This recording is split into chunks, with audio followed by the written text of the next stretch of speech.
गहरे समुद्र के नीचे, जहां अंधेरा हर ओर फैला हुआ था, एक अद्भुत और रहस्यमयी जलपरी अनामिका रहती थी।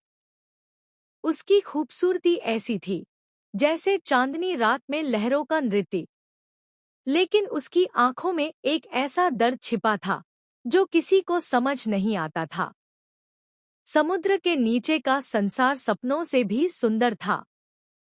चमचमाते मोती, रंग-बिरंगे मछलियों का झुंड और विशाल समुद्री पौधों के बीच खड़ा था अनामिका का महल।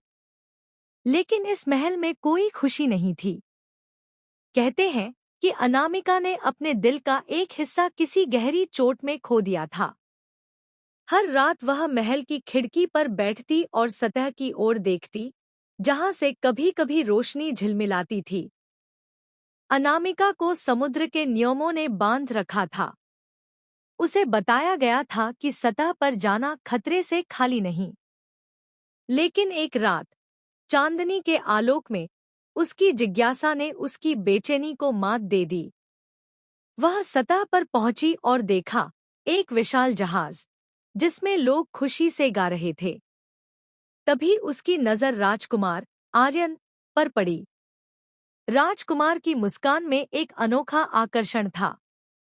अनामिका को लगा जैसे समय रुक गया हो।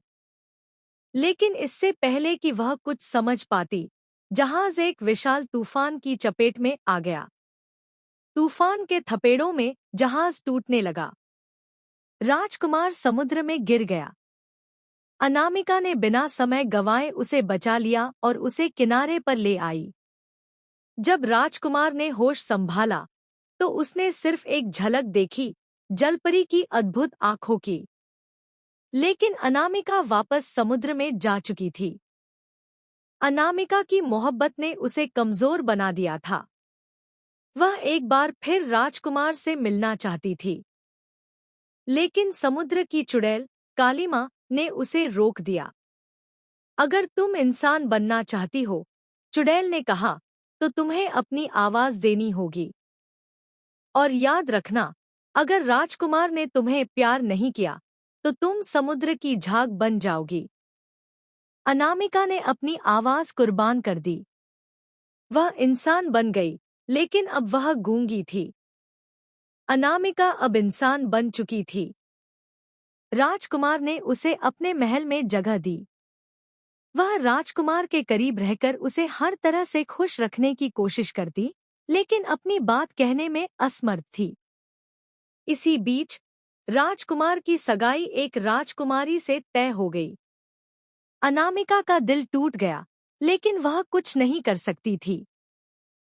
शादी के दिन अनामिका ने देखा कि राजकुमार खुश है। उसने मुस्कुराते हुए समुद्र में वापस जाने का फैसला किया। जैसे ही वह पानी में कूदी, उसका शरीर धीरे धीरे झाग में बदलने लगा। लेकिन समुद्र ने उसकी सच्ची मोहब्बत को स्वीकार किया।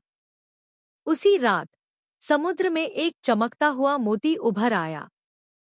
कहते हैं, वह मोती अनामिका की आत्मा का प्रतीक था।